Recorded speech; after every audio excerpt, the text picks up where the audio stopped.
baseball and football player, Brandon Avalos, who is going to share his story with us, and it's quite interesting and inspirational. And good morning, Brandon. How are you? Hey, Gary. Good morning. How are you? I'm doing well, man. How are you? Good to have you. Glad to have you back in Alabama, too, getting to visit some family and with your crew, your wife, Libby, and 5 kids, 4 girls, and a little boy getting back home here. How's that going for you?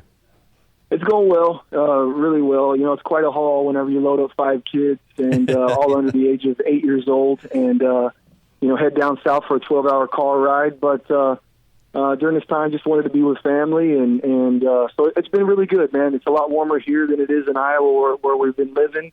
And so really good to be back home. Yeah, good to have you back. And we're going to get into your story and talk about where you've been. But before we kind of backtrack, again, I said that you're married, beautiful wife Libby, 5 children, all under the age of 8. Update us exactly now on what you're doing. You're living in Iowa. You've got a ministry.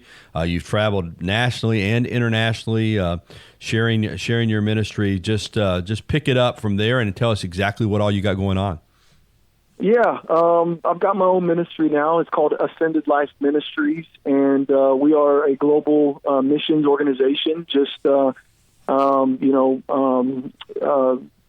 the living out the mandate in Matthew 28:18-20, which is to make disciples of all nations. And so, God has called us to a couple different nations. Obviously, we travel internationally, some as well, preaching the gospel, but more than that, getting involved in practical problem solving in terms of providing homes for guys coming out of addiction and life controlling issues. Just kind of, providing solutions and for problems as I have learned for the things that would have needed in my life back when I had some issues before I began to follow Jesus closely and really just begin to provide a solution and that kind of thing. But we're in Ethiopia, Greece, and so we're internationally, and we're also here in the States as well.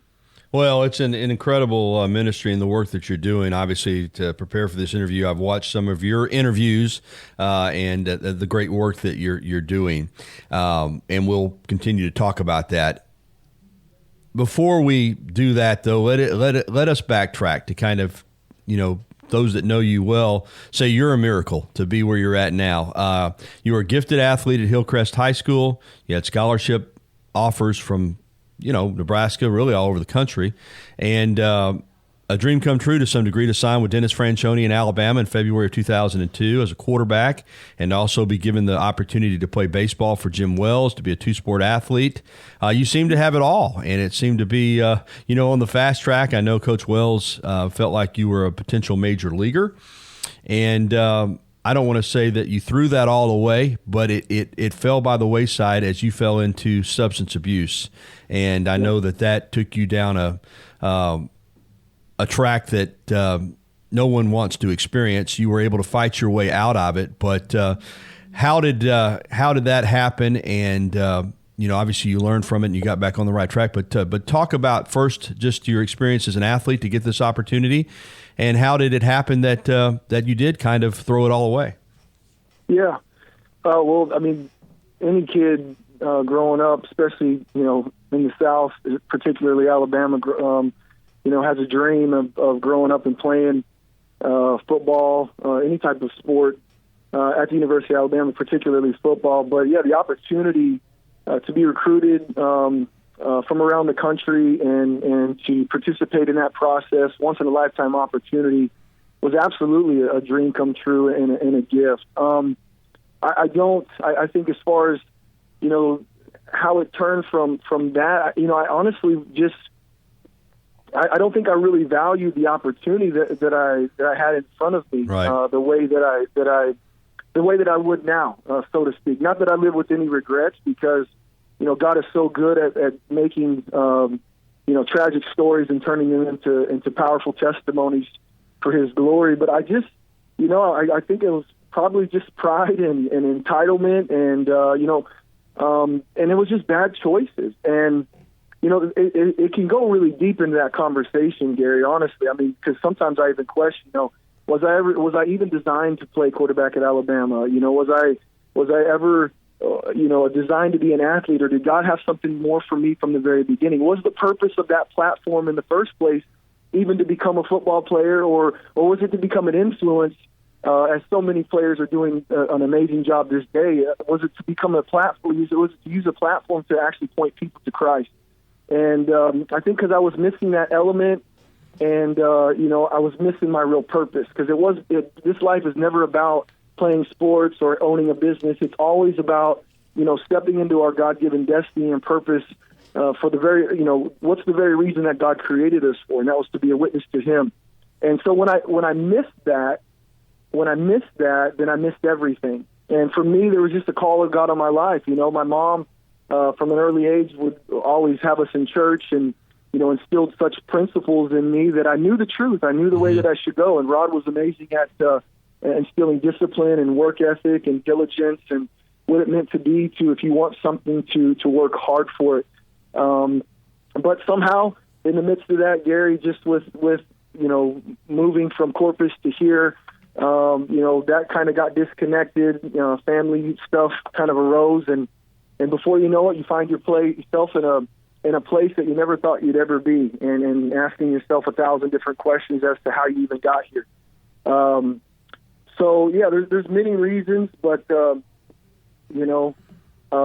ultimately I'm thankful that, like you said, has been given the opportunity to really begin to discover who God is and walk with Him on a daily basis, and then allow Him to redeem and give me back the life that He purchased for me. So,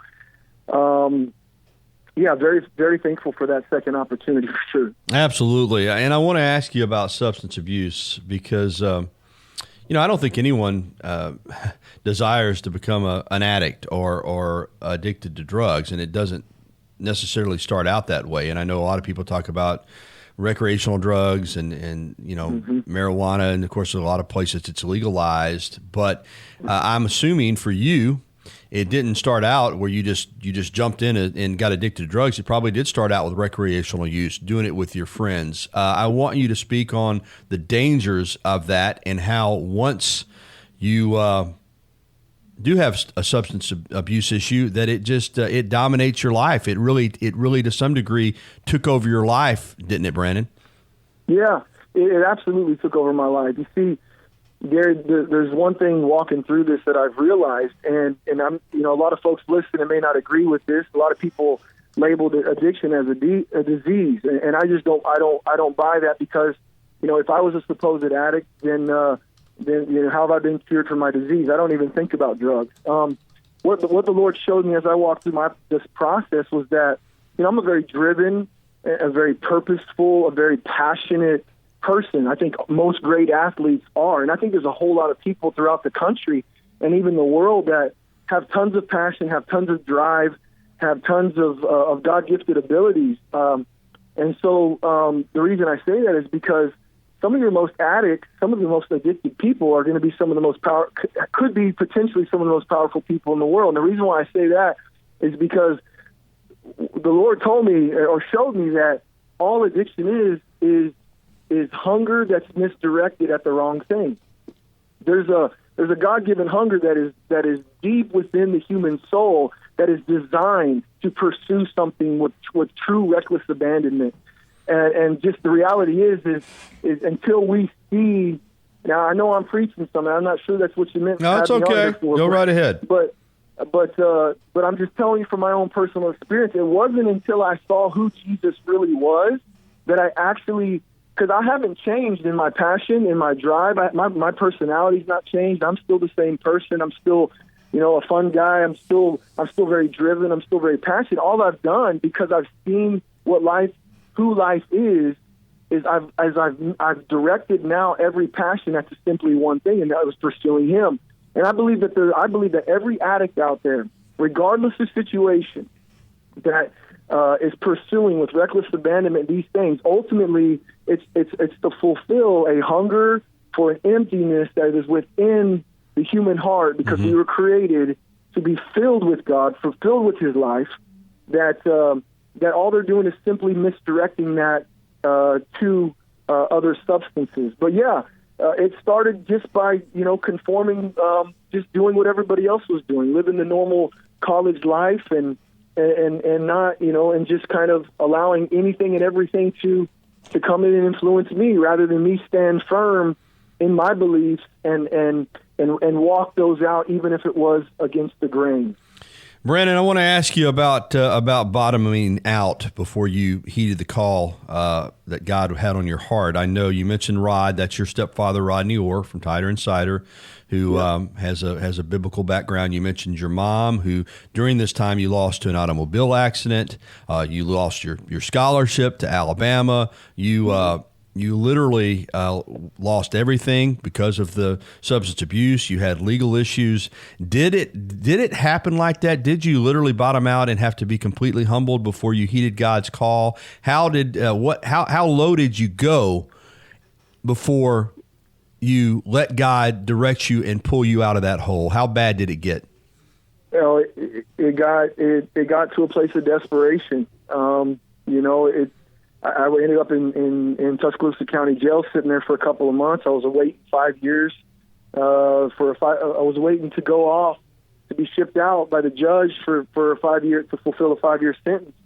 And I'm telling you, I mean, some of this is part of my testimony. Is I was standing in front of the judge and just full of shame, full of guilt. My head was down, shackled head and feet. And I'm telling you what, when you have no confidence like that, you don't want to say anything to anybody.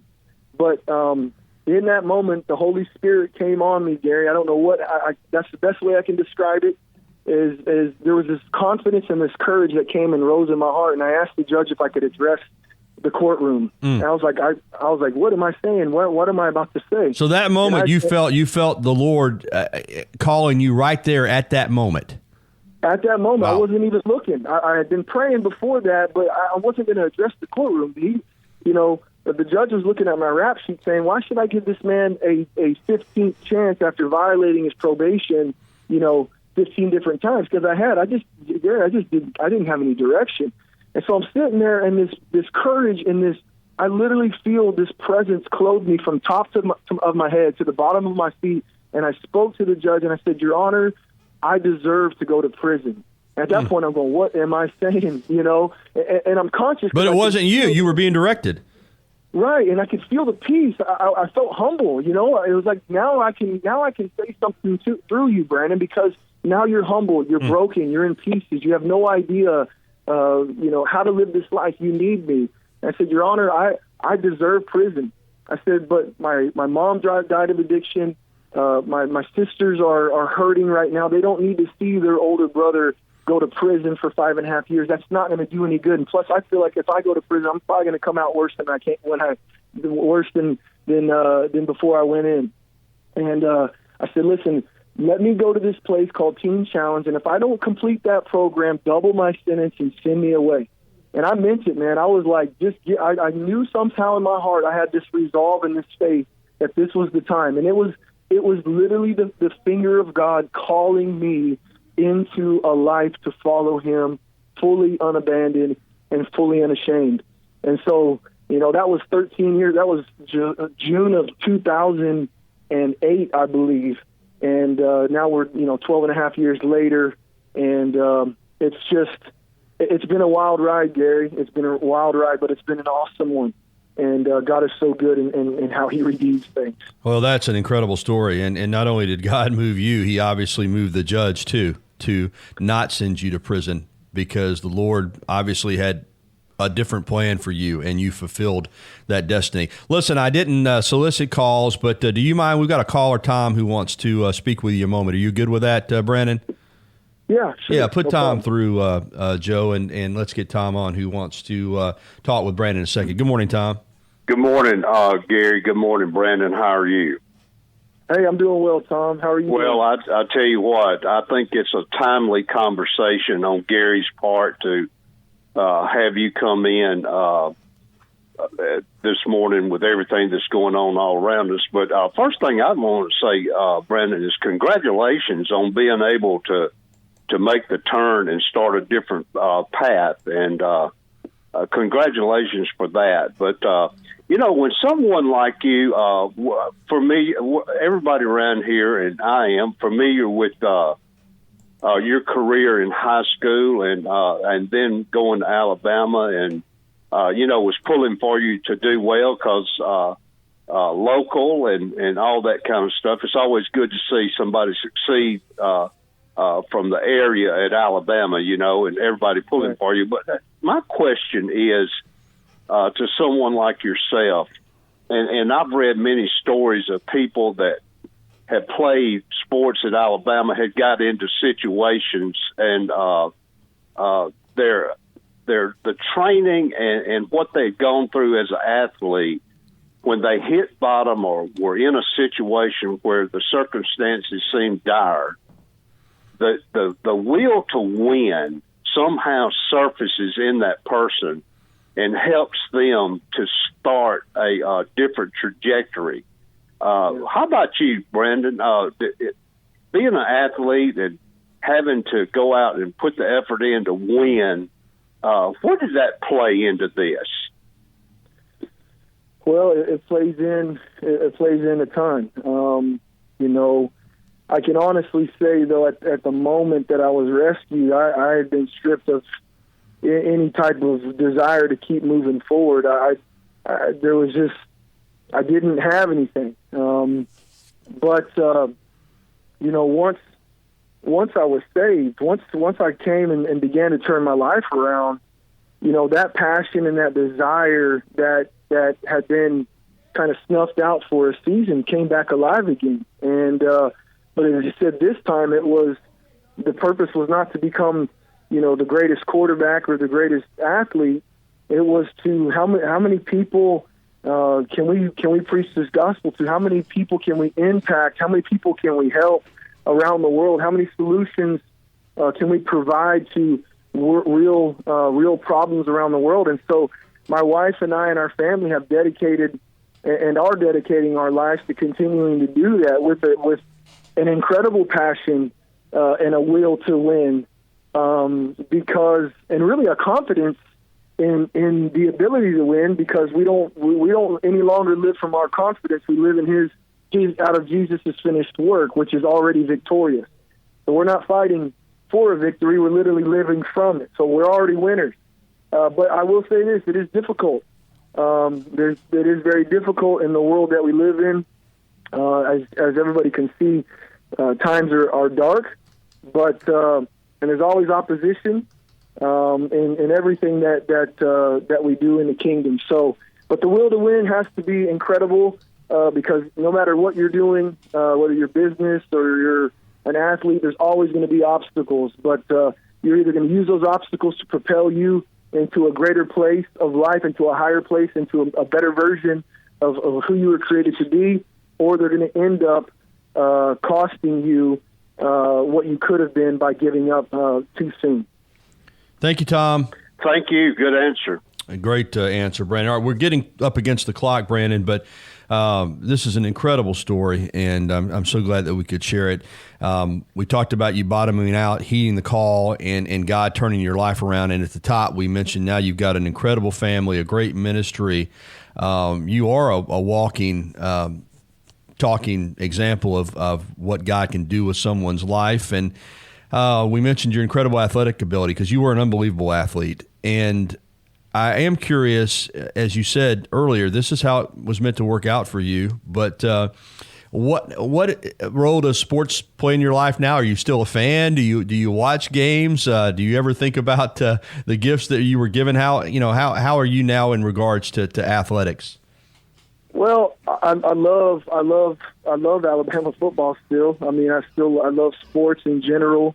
And actually, the only thing that I do watch now, Gary, is Alabama football games. I don't really keep up in the off season very much.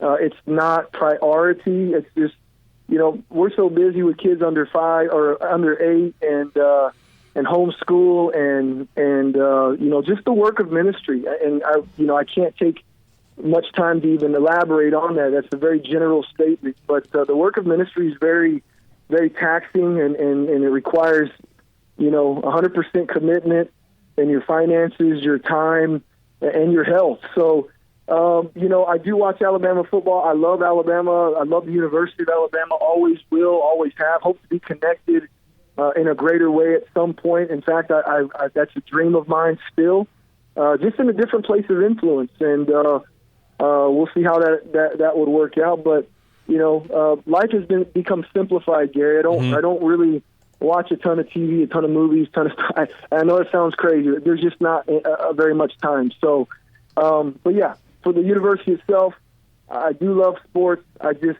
my attention goes elsewhere. That's right. All right, real quickly, we're up against the clock, but your wife, Libby, the role that she's played in your ministry, and as I said, you have 5 children with her. Yeah. I say behind every great man, there's a good woman, and I know in this case, even though I don't know her personally, she's had an amazing influence on your life.